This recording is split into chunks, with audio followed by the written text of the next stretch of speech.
we are Hannah, Echo, and Crystal, and this is a news, culture, and current events podcast from the perspective of 3 YouTubers. Hey, Echo. Yeah. What are you salty about today? Oh, man. I am so salty. You have no idea. I am incredibly salty Sandy about celebrities on YouTube. Like, not celebrity YouTubers, but real traditional celebrities. We'll call them that. Traditional celebrities on YouTube. Taking over our platform, stepping on our territory, and just kind of mucking the place up a little bit. And getting their dirty, grubby fingers all over it. Yeah, and how YouTube itself is like, yes, let's totally bring all these people on board. Let's turn YouTube into Netflix and HBO. Why not? Yeah. You're so much cooler than the YouTubers who make our platform. Oh, God. And, yeah. Okay, well, to direct it, Echo, please do share what set us off on this salty trail that we were on. What happened? So, the first thing, like, the reason that we picked this is because Will Smith, who I love, by the way. Yes, I want to start off by that. Will Smith is like Will Smith. A badass. He's very fantastic. pro Will Smith. All of us. So he started a YouTube channel, and I will admit, it's actually a really good YouTube channel. Like, it's pretty YouTube-ish, and it's, like, his vlogs are, they're kind of overproduced. We'll get into that. But it's a pretty good YouTube channel, and he started this, like, maybe 3 months ago, and he already hit 1 million subscribers. Makes I think sense. at this point he's like, That's gonna happen. 1.2. Yeah. Which isn't, we'll get into that too. So anyway, he was going to accept his gold play button, which is so when you get 100,000 subscribers on YouTube, they give you like a little trophy, and it's like it's a silver play button. That's the one that I have. And then after you hit 1 million subscribers, they give you a gold play button, and that one's like a massive, like, it's framed big. thing. Yeah, it's real really big. The silver one is like a little dinky frame and a little dinky like a silver thing. size. It's like 8.5 by 11 sized. Yeah, it's pretty small. It's cute, but it's pretty small compared to the 1 million one. I love it too. The million one is huge. I was so pumped when I got my silver play button, by the way. I get all these surveys and stuff of like, does it actually help you, like motivate you and stuff? Absolutely it does. It's really cool. I think I'm super pumped. I care more about my play button than my degree. No, I can't remember where I put my degree, like the actual paper. Yeah. I think that's totally fair. Display. I mean, I worked harder for it. Yeah, dude. Yeah, isn't that weird? It's true. It's true. To get 100,000, and I feel like I know. Really hard. It really so fucking is. hard. I wouldn't know what it feels like to have a play button. Sorry, Crystal. Anyway. Sorry. It's YouTube's fault, not my day, own. man. I work, dude. I know you do. We One know. day. You're by far the most professional out of us. One day. One day I'll get the dream. I believe in you.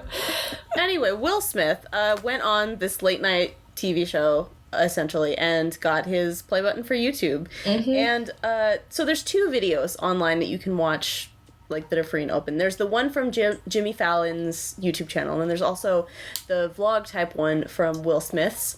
I think Will Smith is better. Sure. That could just be me. But it's essentially just the same video from multiple different angles, but the Will Smith one has, like, more... He actually does the thing where he's, like, sitting in his car holding up his, like... maybe a phone, it might be a camera, I don't know. Just, like, recording, talking to himself. I love it. I love that. It's so YouTube. Which is, like, that's more YouTube to me. That's so YouTube to me. That's acceptable. What bothers me is that YouTube made a to-do of it. Like, so they gave his button to Jimmy Fallon to do it on the thing, blah, blah, blah, blah, blah. Okay, and that's what bothered me. I'm going to play devil's advocate here. It's good for the platform. It is good for the platform. That is fair.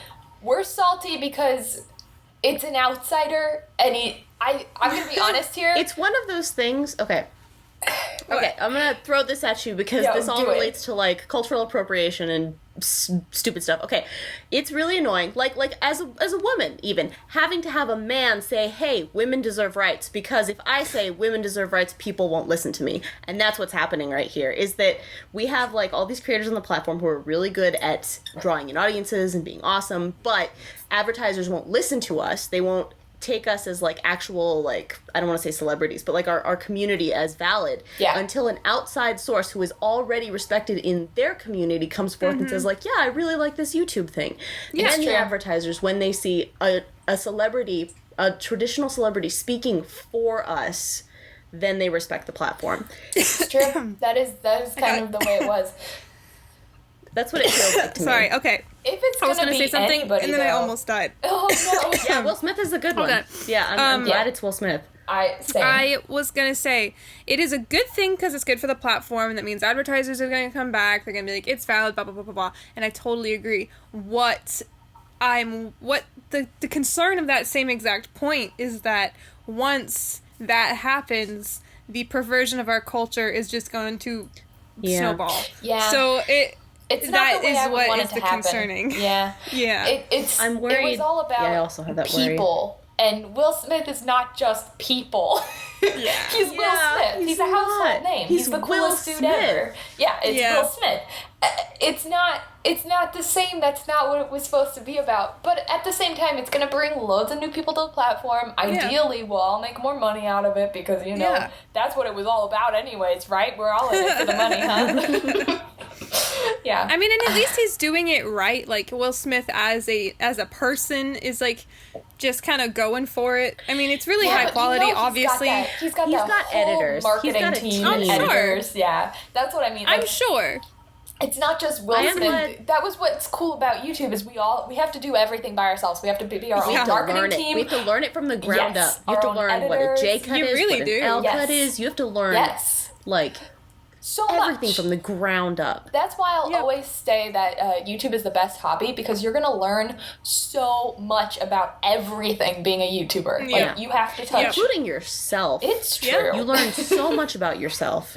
Like, this is a problem that I have with, like, there's another person who I work with who I edit videos for, and I have a really difficult time editing her videos because she has little mannerisms that I have to direct and try and train out of her, and she doesn't realize she's doing them because she's not staring at her face for 8 hours a day editing her own videos. There is nothing quite like staring at yourself for 8 hours to really take a blow to your self-esteem and like really get real, you know? It ups your self-awareness. Like, oh man. It's like, oh my god. It's true. Yeah. Oh, I didn't realize my voice sounded like that. Oh god. Yeah. I didn't realize how I click every time I start a sentence. Oh my gosh, yes. Like the noises that you make or the thing that you do subconsciously and you stop doing it. I don't do it. I still do some, but like not nearly as much because I've become so self-conscious of them. Yeah. But same. when that's not the case, you continue to do it. When I first started, I realized that when I start sentences, or I used to, when I open my mouth, I would make that little click sound. Yeah. And it's like it would slightly peak the audio, and I've removed that from like myself because I've realized that I do it. Because every time it happens, you have to go in and go and like get a little snippet of audio out of there, and it takes an extra 30 seconds, but added up, it's like minutes and minutes of your life. You're like, I'm never gonna make that noise again. I used to look down and look back up a bunch when I was recording videos, and it would make the lighting shift because my hair is so reflective of the light. Yep. And then when I would lift my face up, I would look like a ghost for a second. And it was so jarring when I would edit. I was like, oh my god, I look down and look up all the time, and I had no idea. I moved my head too much. Yeah. It's like as soon as I finished sentences, I would immediately look at the viewfinder, and I had to start realizing that I have to give it a second so that I actually have, like, clips to remove so that I'm not just, like, consistently looking to the right. See, my secret is I take off my glasses and I put the camera a little bit across the room. I can never see it, so I stop looking at it because I can't see. Good idea. That is a very good idea. But if it stops recording, then I'm screwed because I'll never be able to know. Do you guys do that thing that Dodie does where, she was the person, as far as I know, to pioneer this, like lots of other YouTubers do it now, but where you write or like put a thing that says thumbnail right under your viewfinder I that thought you don't forget? I thought about it, but then I didn't, and I never remember. I've seen her do that before, and I love it. I've been planning to forever. It's so smart. I have never posed for a thumbnail in my life. I always just take the weirdest face I can find and just slap it in a thumbnail because I think it's fun. I don't often pose. Sometimes if I remember, I'll do it. But more often than not, I just take like a decent screenshot and go, there you go. I'm of the old school YouTuber idea that like it has to have been in the video in order to be in the thumbnail. Like, you know what I mean? Oh, I like kind of that vibe of like, I've had to have done it already in the video. I like organic. that. Yeah, it's so organic. Oh my god. Also, when did emojis in thumbnails become a thing? Because I even do that now. I hated it initially. I still kind of hate it, but I do it anyway because it's normal. Yeah. It's normal. It is very normal. I don't know when that started. I think I've done it a couple times too, and when I was doing it, I was like, I hate myself. But it's kind of fun to have them in there. Yeah. It looks good because it's just a big picture of something. I don't know. It's always very crystal clear. It's an easily recognizable picture. Yeah. I don't know. Okay, wait, we should get back on topic. We're talking about other celebrities. Stuff. Yeah. So, I have a question for you that does pertain to this. Because I was going through all of these, like, listicles that talk about, like, celebrity YouTube channels, and, like, oh my gosh, did you know that this person is on YouTube? And then it'll say things like, oh my god, did you know Katy Perry is on YouTube? And then you look and it's just her Vivo.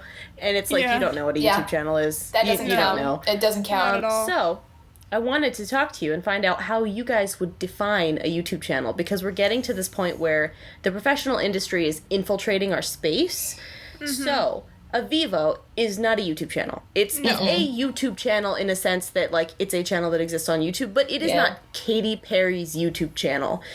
It's just, like, her Vivo. Yeah. Do you think that there's a point where, like, too much professionalism or editing or, like, skill or money comes in and it stops? A little. I would say a YouTube channel consists of a personal touch, organic to the face of the channel. Whatever that means. Because I feel like Will Smith does have a YouTube channel, even though his is probably, like, top tier production. It's pretty produced. I would feel like Jimmy Fallon does not. Jimmy Fallon does not have a YouTube channel in my eyes. No. Yes. Same. He doesn't give a fuck. But he also doesn't touch any of his footage. No, he doesn't touch it. Anything. His director says, Jimmy, we're going to film an end card, sit there and do the end card, say this, and he's like, okay, because that's his job. That's not a YouTube channel. Yeah. So I would say there has to be a personal involvement in desire and dedication from the entity leading the channel and the face of the channel. What about John Oliver? Would you say that's a YouTube channel? No. I would say no. No? I would say that it's John okay. Oliver. I think it's I love similar. him. I love John Oliver. I think it feels like a segment taken from a TV show put on YouTube. And that's what it is. I'm gonna say it's not about. I feel like it's something that has to be made specifically for YouTube to be a YouTube channel, and not only that, but the person who is the primary person in the video has to touch it. I don't know why that feels important to me, but it really does feel important to me. Even if it's just general direction, I agree. And I also want to say that YouTube videos also have a very specific editing style. Yes, they do. Like, I have film student friends who would kill me if they saw how many jump cuts I use in my videos, because that's not, like, the proper editing method. Jump cuts are, like, frowned upon in, like, any professional context, which is why they have multiple cameras in like any kind of professional context, so they can switch back and forth and make it look like a seamless like continuous thing. Seamless what? YouTubers do not care. Jump cuts are the standard practice. If you don't have jump cuts in your video, you look like an idiot. Yes. Yeah, like pretty much. You it's look your like first you don't day belong. on YouTube. I think even on my first day on YouTube, I had jump cuts. Yeah, same. They were just also longer. I edit for somebody during one of the things I do when I'm not doing YouTube. I edit for somebody as well, and this person is particularly old, and they really wanted to be on YouTube. So I was like, okay, let's sit there and film it. They don't want to invest a lot of money in cameras. They don't want to blah blah blah blah blah. And so I'm like, all right, here we go, blah blah blah boop. Done. Like, we filmed you a video. And they're like, it's very jumpy. I do not like this. This person, and they pull up some, like, multicam, high production bullshit. No. And I'm like, okay, honey, we're going to have a talk. You're trying to reach an audience to consume your content that is natively just finding this and you want to relate to them, 1, that's not the style that you want to go for. 2, if you want that, my dude, you're gonna have to invest so much more money. You have to hire 3 of me. Like, have fun with Rent that. some high-end equipment. Oh yeah. Well, for real.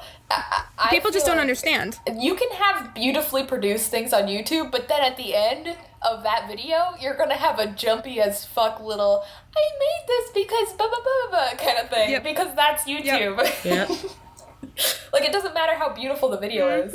Yeah, that's one of the things that the person that I work with that I edit for, she spent a year trying to find someone and, like, to develop, like, a YouTube style, because she kept, like, reaching out to people, and they would give her these really high-end, high-produced, like, look, here I am walking down a sidewalk with a voiceover and the sunset, and it's very, like, very overproduced. And she was just like, this isn't right, this doesn't feel right, this doesn't feel like me, this doesn't feel like, it's not relatable, I can't, like, connect with anyone. And, like, I ended up talking to her, like, a year ago or something, and then I was, like, helping her sort out how to do this the right way. And it's like, now it took her a year because she was constantly trying to find someone with the right quality of editing, like a YouTube quality of editing, not like it's hard, a traditional. Because it's not film school. It's just some dude who there has is passion. no way that you can learn. The only way that you learn this is independently. Yes. There's no one that can teach you this. You have to have a mentor, which means it's kind of shitty. Figure it out on your own. But that's what makes it fun. It's supposed to be shitty. Yeah. I think. Okay, I'm gonna go out on a limb here and say what TV lacks that YouTube has is genuineness. Genuosity? Yes, I don't know. Absolutely. A genuine person. Humanity. You just need somebody who you feel like you can understand as a person and kind of relate to. I don't know how cheesy that sounds, but that's what it feels like. No, it makes sense. It's just like somebody who's genuine that does this because they're passionate. TV doesn't have that. Jimmy Fallon doesn't have that. I think the reason why I was like, does John Oliver have that? Because I kind of feel like he does a little bit. He is a very genuine dude. But it's still crazy produced, and I don't feel like it really can. It's a late night talk show. That's what it is. Mm-hmm. Yeah. I feel like he himself is just very good at like speaking in an almost authentic YouTube-y kind of way. Yeah. I honestly think it's because he's British. That could just be me, but I feel like... I buy it, I feel like... I trust him. I trust him with my kid. They have a different level of quality, so it's more like human-like, he can if that hold makes my any baby. sense. They're closer to human. Exactly, yeah. I'd trust him with a baby. Yeah. That's funny. All right, Echo, tell me about some more celebrities that we hate. Okay, so... so here's what I did. I went through quite a few listicle things, and I found a bunch of, like, YouTube, or celebrities on YouTube, and I wanted to run a couple of them by you, and so we can talk about kind of, like, their channels and why they are or are not YouTubers or YouTube channels. Yeah. So... And I also want to point out to, like, various people, this is, like, a beautiful mixture of people that I love and hate who do and do not have channels. So, like, this isn't just a, like, oh, I really like Will Smith, so he has a good YouTube channel. It's, who's someone on here? Who's the other person that I had a list on here? Adam Savage, personally, I saw on there. I love Adam Savage. We're Adam Savage super fans. pumped that you have him on here because he has a great channel. He is a great dude. That's another thing. It's not called Adam Savage. It's called Tested, which is a very YouTube thing to do. Yes. He is a great dude. He's so you know what? I have to add it to the list. Fucking Rainn Wilson's Soul Pancake. Soul Pancake, I heard of. I saw a couple things on there, but I didn't know who that was. I used to watch them a lot.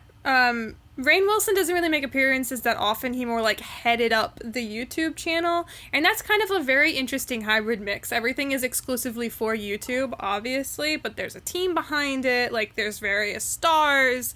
Rainn Wilson just kind of, like, had a vision, was like, let's make some shit. I'm down. Kind of a thing. I'm here for it.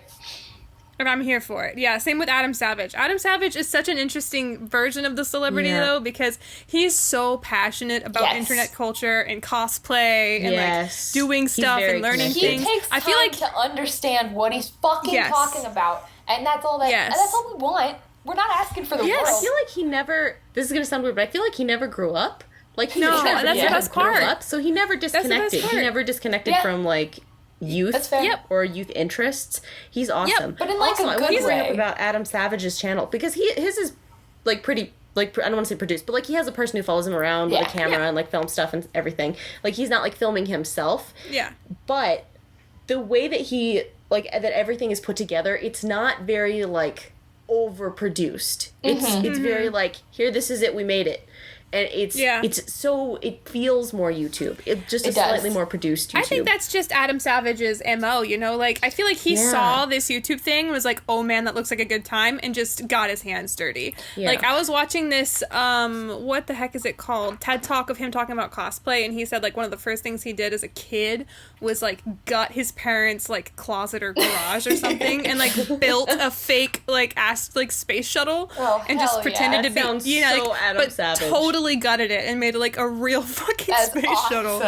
And I feel like it's the same thing with YouTube. He saw it, he said, oh shit, that's cool, I want to do it. And then just was like, we're going to do this shit. He's not our criteria. He is a passionate, genuine person, and I feel like it totally shows on camera, and he clearly loves what he does, and he's good at it, and he knows what he's talking about, and that's really all it takes. He has, like, I'm pretty sure he does have, like, direction in the videos. Yeah. That he, at least in some part, like, helps with them. I think he totally does. Oh, yeah. Yeah. Totally. Okay, so the next channel that I want to talk to you about was Gordon Ramsay, because this was one that I saw on a few lists. I am a foodie. I like watching these. I have watched a handful of Gordon Ramsay. He's not a YouTube channel. Not a YouTube channel. It's like clips from his shows. Yeah. That's what it is. But an interesting navigation away. It's not on the list, but Jamie Oliver is another celebrity chef who does have a YouTube channel. I do watch his stuff. He collabs with other cooking channels.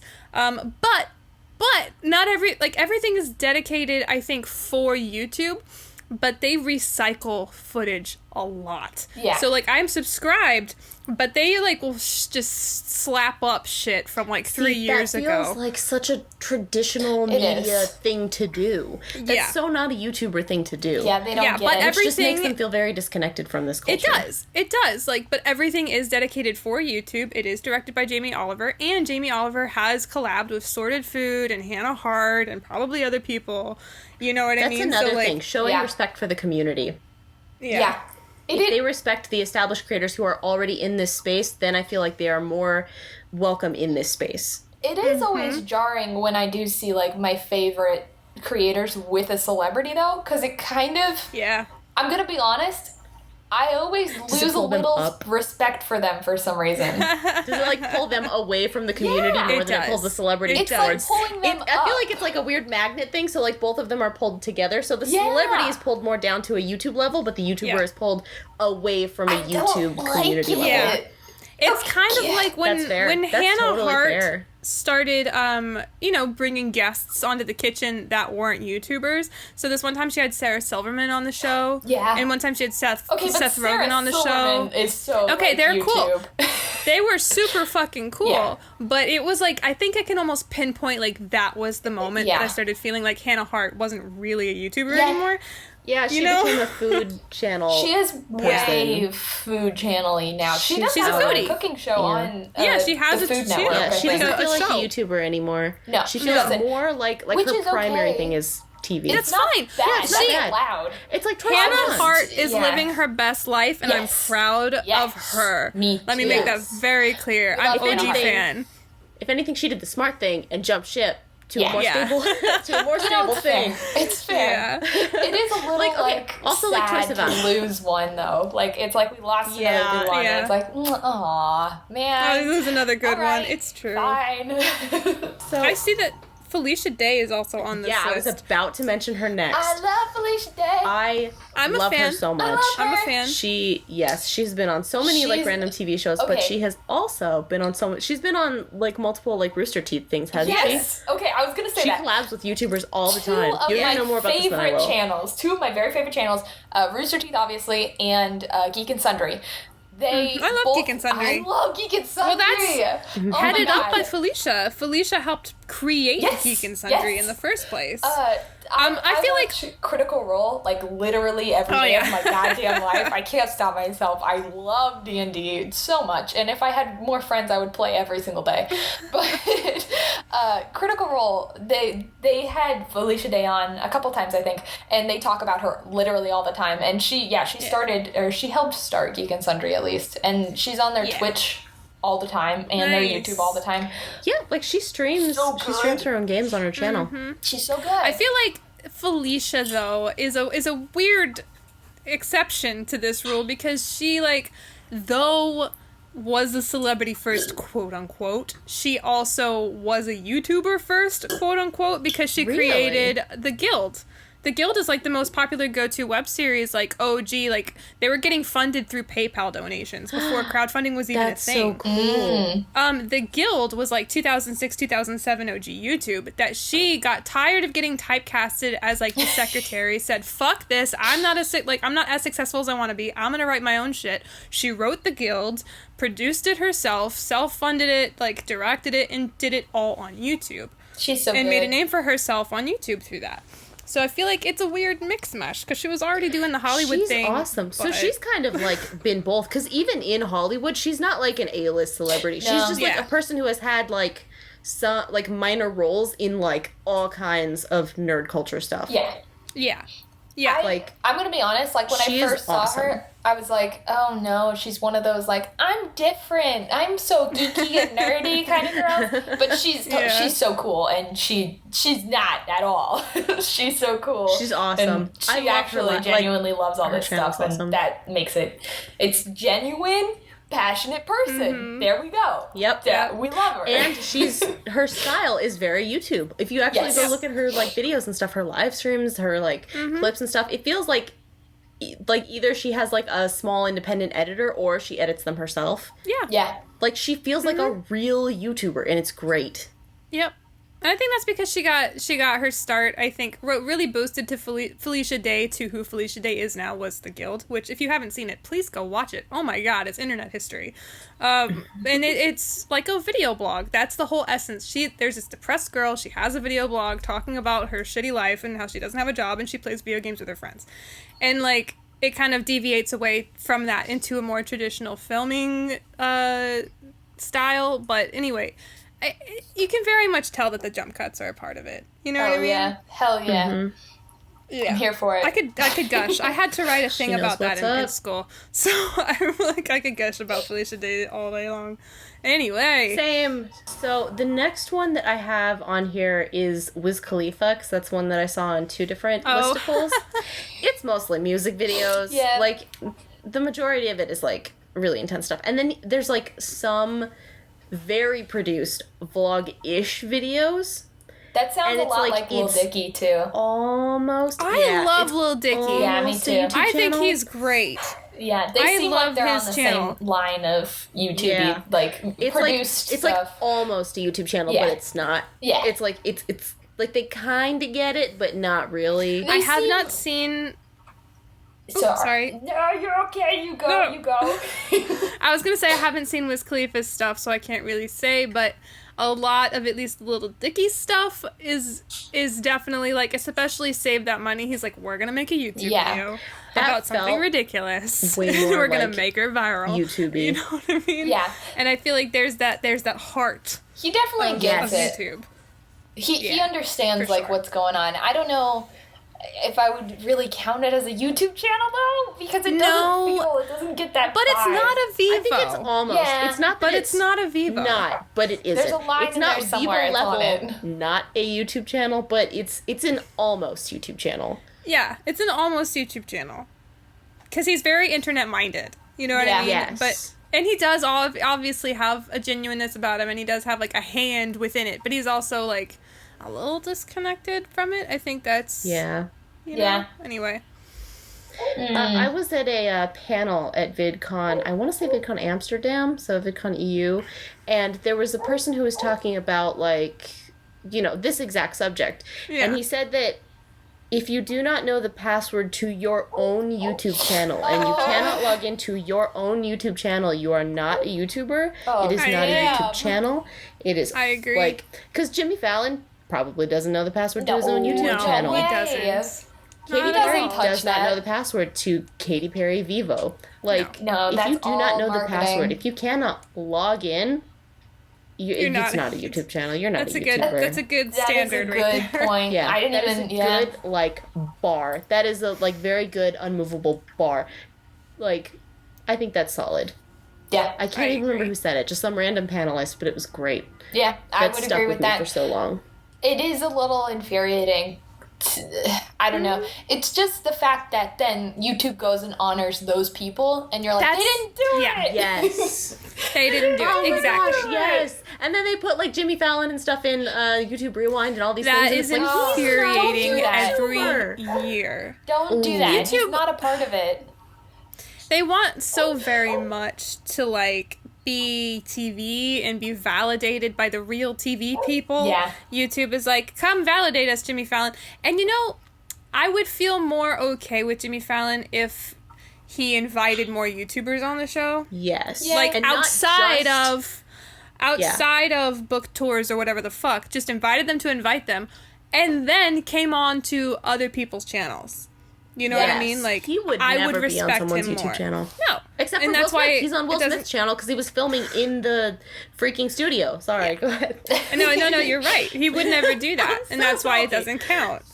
It doesn't count at all. And it's so frustrating. It's not like we want them to lose anything or anything like that. No. We just want there to be a definition because it's so, like, it's heartbreaking because we worked so goddamn hard for this. And then they come in and YouTube's like, oh, they're so special because they're this person already. It has nothing to do with the platform. They're not honoring somebody who spent hours and hours working on that platform. It's just some random ass person and they're like, oh, you're so much better than all these people who put hours into our stuff. It's like, no, YouTube, stop. You know what? It's kind of like, okay, that's like a multi-tiered issue. I have 2 points I want to make. Hopefully I don't forget them. One is, it's kind of like YouTube is like a parent, and like you're their kid, but you're kind of a disappointment. Like you didn't get straight A's, and they're not, they wanted you to be a doctor, but you want to focus on your art right now, Mom, and you flip your emo hair. And then they adopt a child, and the adopted child like has straight A's and is the best doctor and becomes a brain surgeon and cures cancer. They didn't even adopt suddenly like child. He's just a child down the street. It's not even so true. That's so true. It's just the neighbor's kid. And then the other kid, the original child, the biological fucking child of this parent, is just crying in the corner. And then the parent is always like, why can't you be more like Billy down the block? Why can't you be more like them? If you love TV so much, why don't you marry it, YouTube? We're doing our best. Oh god, childhood trauma is what's happening to us on YouTube right now.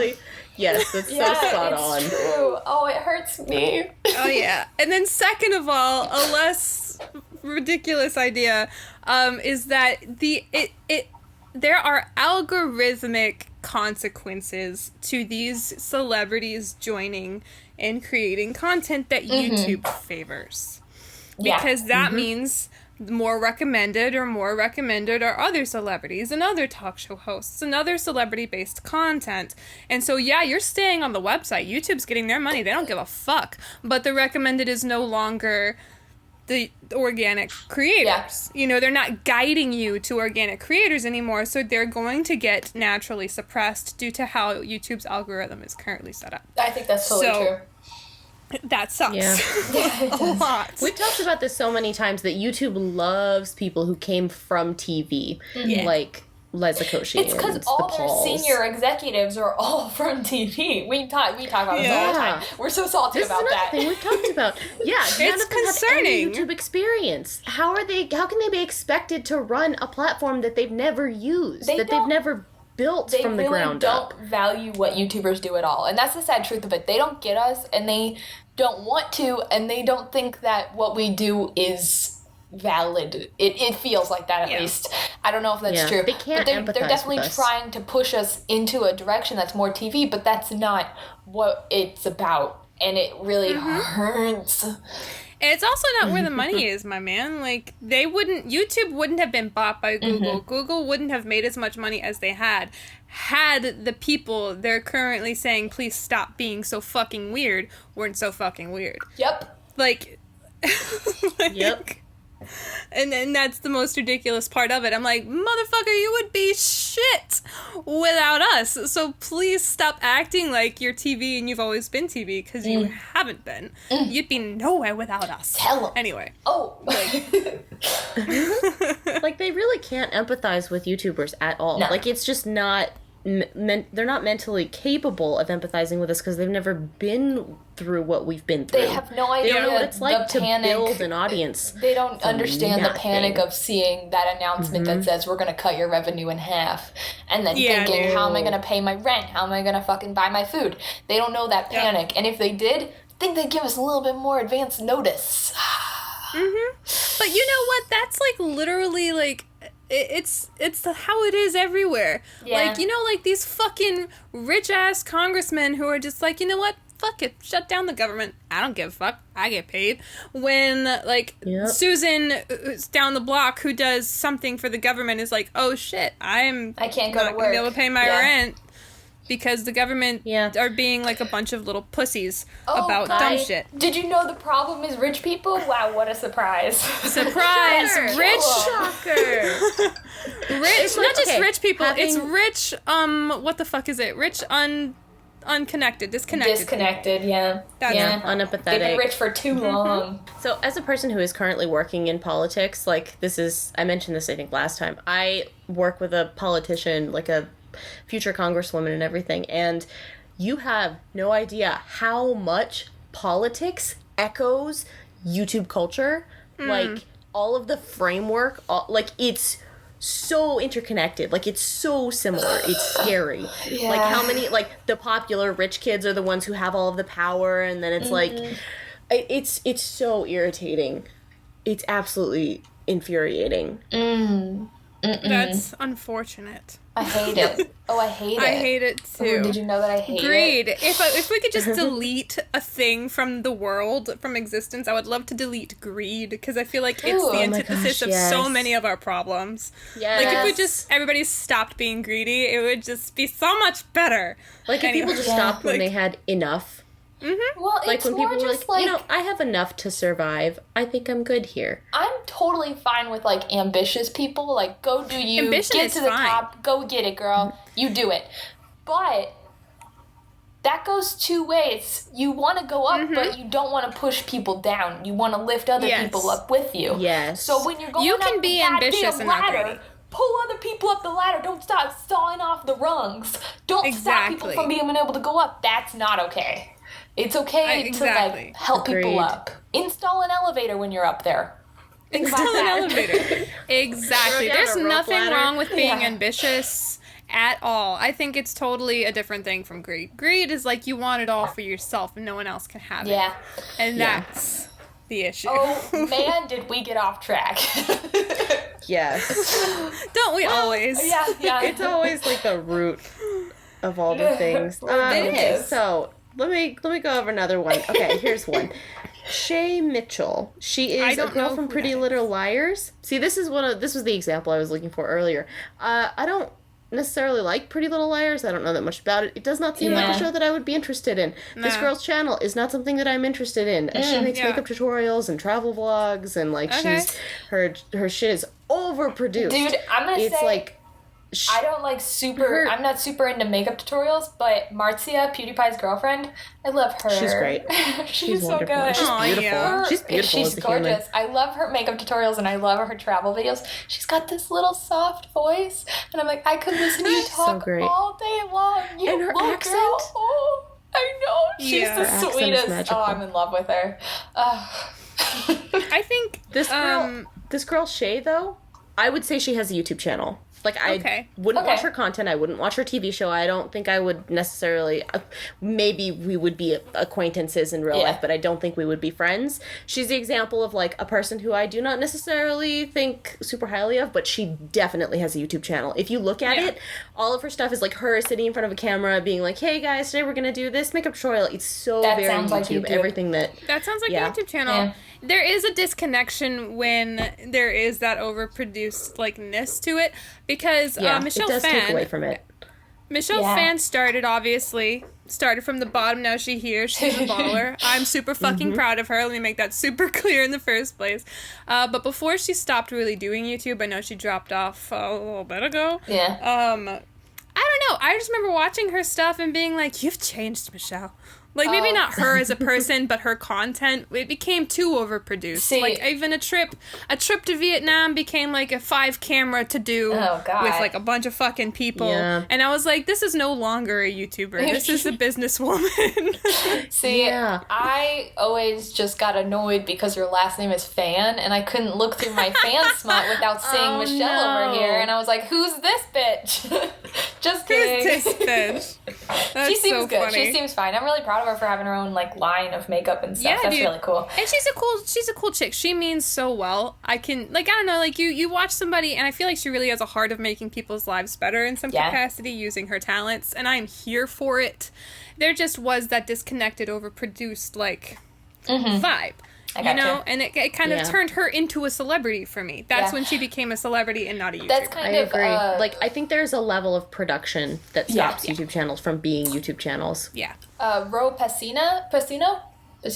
Yes. Ro. Yeah, I know her. I just call her Ro. The cooking Ro. She's super produced nowadays as well. She's got that whole set and stuff, which is, it's the type of thing. I don't know. She's still a YouTuber, but it's kind of different. I feel like.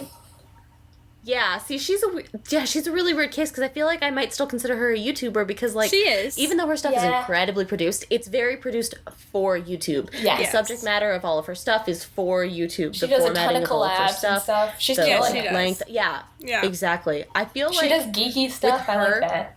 Yes. The meaning of her content and the purpose of her content is enough to detract from the level of production that is put into her content to still kind of balance it out and keep it as a YouTube channel. A very produced YouTube channel, but a YouTube channel nonetheless. It does disconnect me a little bit, personally. Like, that I watched Ro forever. I mean, I hope I observe from afar and support with little pom-poms. That's what I do now. But when there was that transition from, like, wow, this is a well done YouTube channel, TM, is what it was. And then it turned into a, like, mini TV show with all of this other stuff. And then I was like, okay, we're done. I'm gonna go and just support you from over here. She is a sweet little bean, that one. She is. She's so sweet. Bean. She's so nice. Like, oh my god.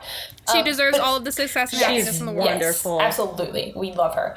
But it does seem like It seems like YouTubers think that the end road is becoming an A-list celebrity and getting a TV show type thing, when it's really not. You can keep doing this and it's okay. Like, forever. Like, I think that PewDiePie is a good example of, he's totally a YouTuber. He's never tried to be anything else. He had like a short-lived little scare PewDiePie thing that was kind of shitty, and it wasn't ever... And even that was made for YouTube. Yeah, it was made for YouTube. It did still feel like a little bit real. He was so uncomfortable with it, though. You could totally tell. He's such an awkward dude in real life.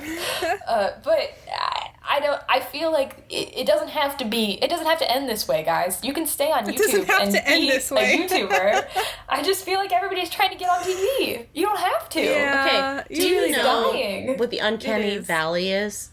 Yes. You guys know what the uncanny valley is, right? Okay, explain it for people who don't know. Yeah, for people who don't know. Okay, the uncanny valley is this thing, it's just a thing that happens in human psychology, where if you have a thing and you make it look or resemble humans, it gets to this point where it's like, it goes from being adorable, where it just kind of resembles humans, to the point where it resembles humans too much, but not enough. So it suddenly just drops off into this creepiness. So things go from cute to really freaking creepy, and then just human, and just looking like people. So it's something like a teddy bear with teeth. When you see, like, with human teeth, it's like, it resembles people just a little bit too much, and it freaks you out, because it doesn't look right, and it stops it from being cute. Like, you just have a teddy bear with just a face, it's like, oh, that's adorable. But as soon as you add, like, the human teeth, then it's like, this is too much. It's too much, and it freaks you out. So that's the uncanny valley. I feel like there is an uncanny valley with content, where it's like, bad content is viewed as, like, textured, and it's good.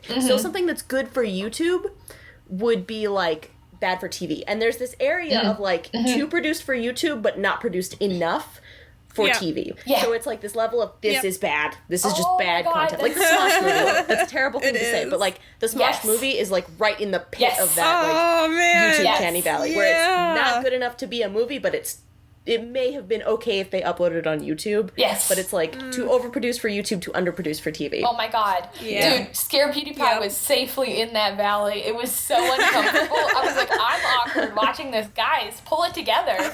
Be more YouTube or be more TV. This is so uncomfortable. Pick one. Yep. Pick one and pick a lane. The whole time you were talking about that, by the way, I was getting like creepy crawlies under my skin. Like I was so shivery. Right? Because uncanny, that's Uncanny Valley. So real. Go Google like robot Uncanny Valley. It is the freakiest stuff you'll see in your whole life. You will immediately understand what it is. Yes, I love the Uncanny Valley. Oh, there was this beautiful thing, completely unrelated, but there was this beautiful thing. It was an article talking about how, like, why people hate Comic Sans so much. And it's because Comic Sans is, like, in the Uncanny Valley of typefaces, where it's almost handwriting, but it's not quite handwriting. So it looks like unnatural, like, writing. That makes it makes much it look sense. Weird, it kind of like does a robotic sense. writing. Yeah, it was so fascinating. It was a very clever take on Comic Sans. I hate Comic Sans too. Fuck Comic Sans. As a graphic designer, I have been the only time I'm okay with Comic Sans is if it's used beautifully ironically. So Miranda Sings allowed to use Comic Sans. Miranda Sings is allowed to use Comic Sans.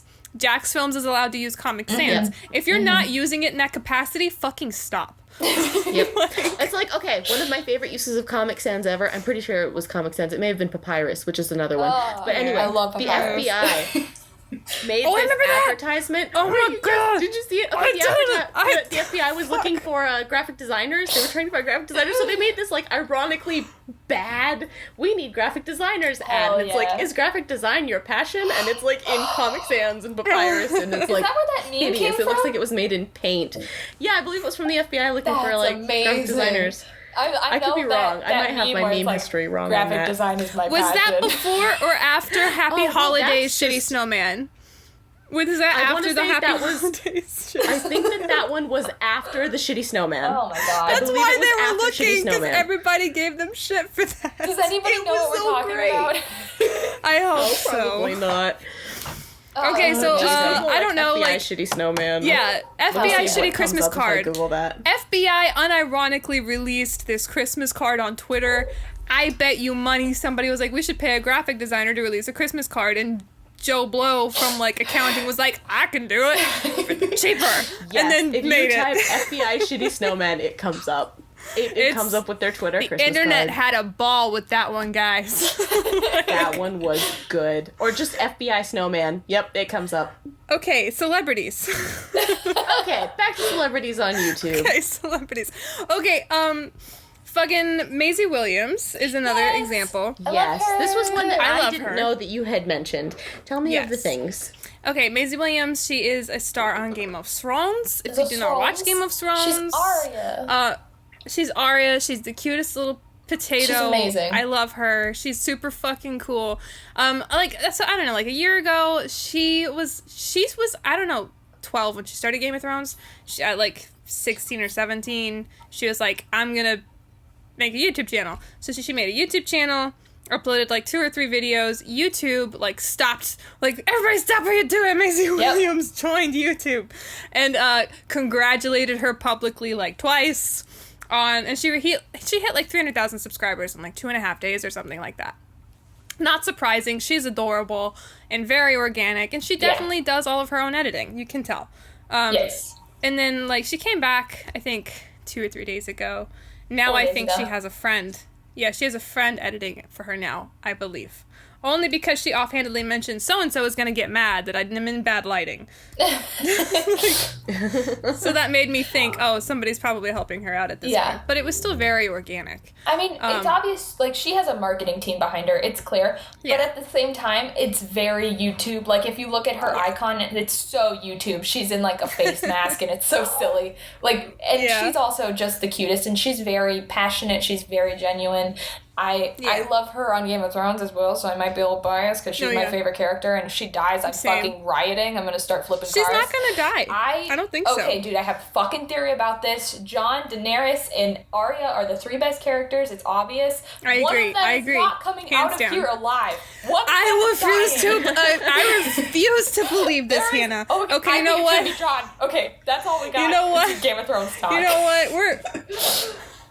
Game of Thrones people are like, I don't come here for Game of Thrones, guys. That's all I come here for guys. YouTube. It torments me while I sleep. I love Game of Thrones so much. It's so good. All right.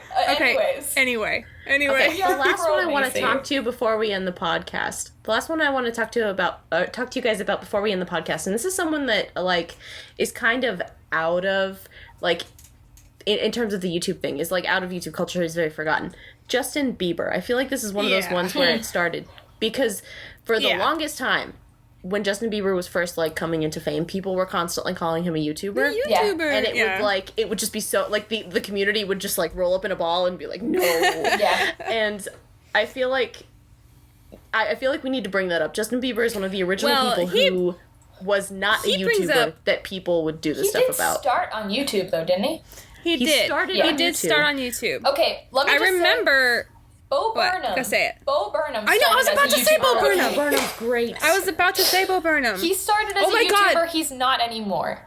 I accidentally happened. We were just watching Bo Burnham shit. I have another point about Justin Bieber. I'm gonna get back to that. I was just Bo. Oh my god. Oh my god. We think we know you. Oh my god, that song fucks me up. So good. It fucks me up. Anyway. But look up Bo Burnham. We're good. Fans. He's good stuff. So, yes, please. Bo Burnham started. Any person you walk away from this, just Google Bo Burnham. Yeah. That's the one. He's a treasure and a half.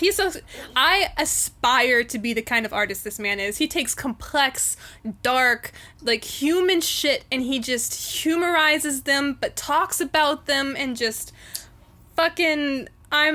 I love him as an artist. I aspire to be that kind of artist. YouTube. He is the only really truly good thing to come out of YouTube.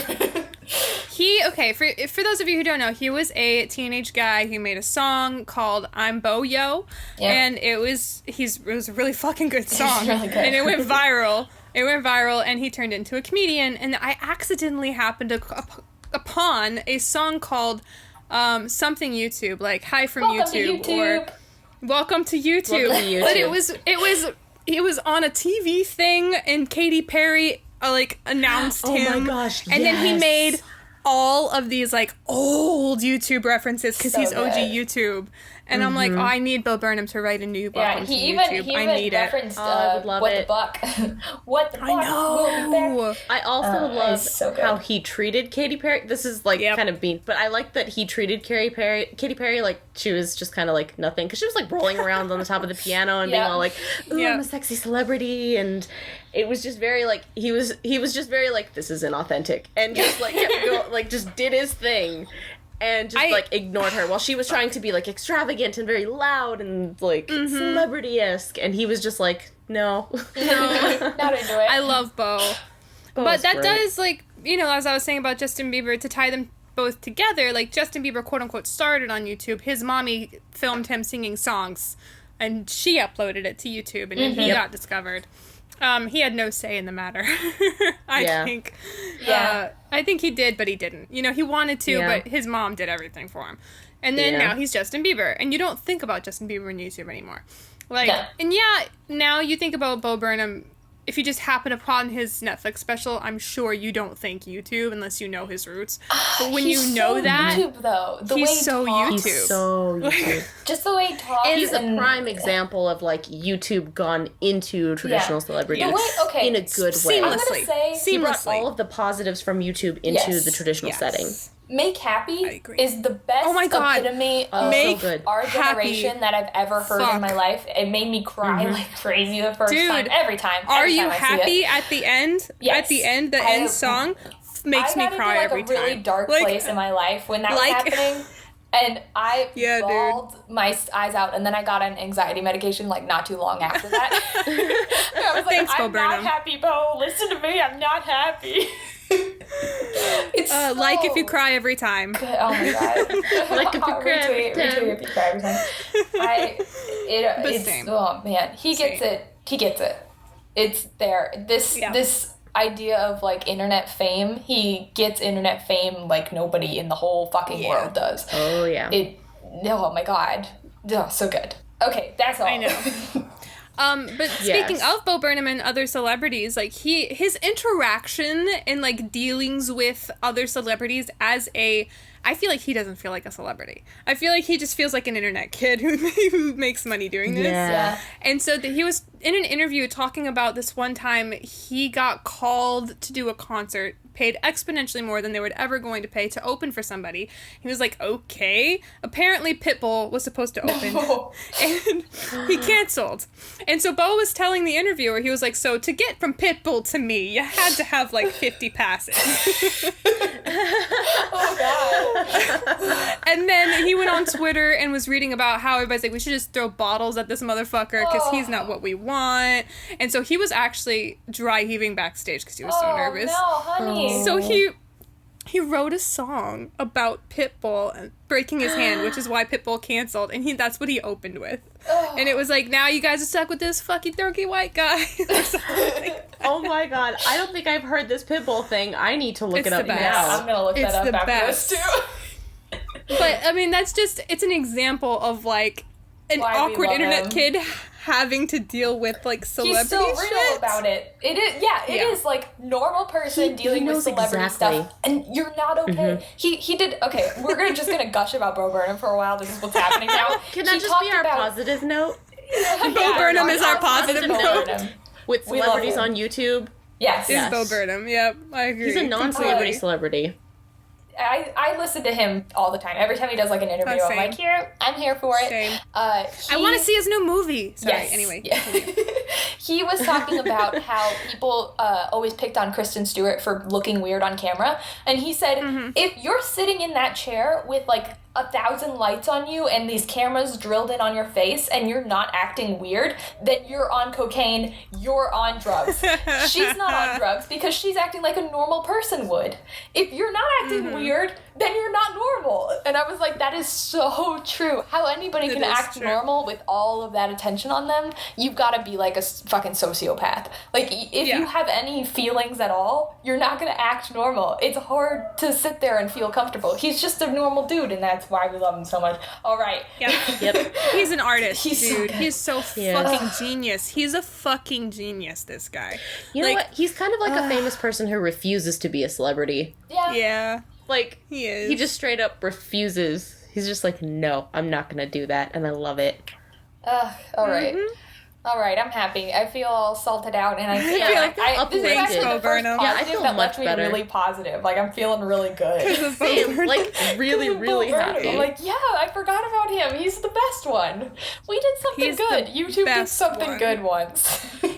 They did. Oh my gosh, yes. Okay.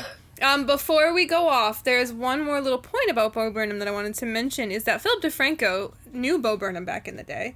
They were friendsies before Bo got super, super big. Yeah, there's like a photo of Phil over a computer, like in 2008, with Bo going like this over his shoulder, because they were like in a room together. Anyway, Phil, in one of his shows a while ago at this point, was talking about YouTube changes or whatever, and how Bo had expressed back in the day, like, YouTube's gonna be the thing. You're gonna get like Oscar-winning documentaries off of YouTube, my man. It's gonna revolutionize media. And now how Bo is very let down. Bo is a little let down. Yeah, he went on Twitter and was like, this is not the best we can do, a while ago. And then he specifically called out Dodie and was like, you're great. And I was like... Oh, yeah. What? Yes, she is. He also tweeted at Nathan Zed. Oh, okay. He tweeted at Nathan Zed. That scared me. Yes, it's true. You know, he tweeted at Nathan Zed like, you're great. And he is. We love Nathan Zed as well. He has good taste in people. Yeah. That's what Phil was saying, is that you can't get Nathan Zed anymore. Not Nathan Zed. Obviously, we can get Nathan Zed. I'm thinking, you can't get Bo Burnham anymore. Another Bo Burnham can't exist under YouTube's current structure. Yeah. And that is essentially, like, the point, is that you have, like, these brilliant fucking people under YouTube's, like, how they get shit done, and because of this other celebrity prioritizing, you can't get Bo Burnham anymore. You can't get the next one. Like, you can in some rare cases. Yeah. Like, the next Bo Burnham will be buried. Yeah. Pretty much. It's true. Pretty much. But we can all agree that Bo Burnham is a genius. We're going to find the next Bo Burnham. Let's find the next Bo Burnham and just, like, love that person forever. Okay. Aww. We will force them to the top. Or at least to our level. I agree. And then keep them where we are. Everybody go buy Bo Burnham's stuff, not Spawn. Go listen to all of his Netflix specials. So good. Do yourself a favor and listen totally to him. Worth it. Yeah, absolutely. I also recommend check Netflix. He has some Netflix originals. He does. Yep. Make Happy, man. Make Happy, man. Oh, man. Make Happy. It was so good. Mm-hmm. And if you're interested in him as an artist, I highly recommend, there's this channel, I don't know the name off the top of my head, but that breaks down, like, the art of comedians and, like, why certain comedians are good. I don't know. Nerdwriter is really good at breaking things down. I don't know if it's Nerdwriter, but this person pretty much, like, took Bo Burnham and broke down exactly why he's a comic genius, and it opened my eyes to how just creative this guy is. So if you want to go do that, look it up. It's really good. Yeah. For sure. All right, we need to wrap it up. We do need to wrap it up. Yes. Do you want to say our platforms, Crystal? Yes, you can find us on iTunes, YouTube, Google Play, and SoundCloud every Monday, and our handles are... At Happy Panda Party. At Echo is Weird. And at The Crystal Joy. And remember, friends, the human body cannot survive without salt. Thank you for listening. Thank you. Bye-bye. We will hear from you next week. Bye-bye. Salt cleanse complete. Bye.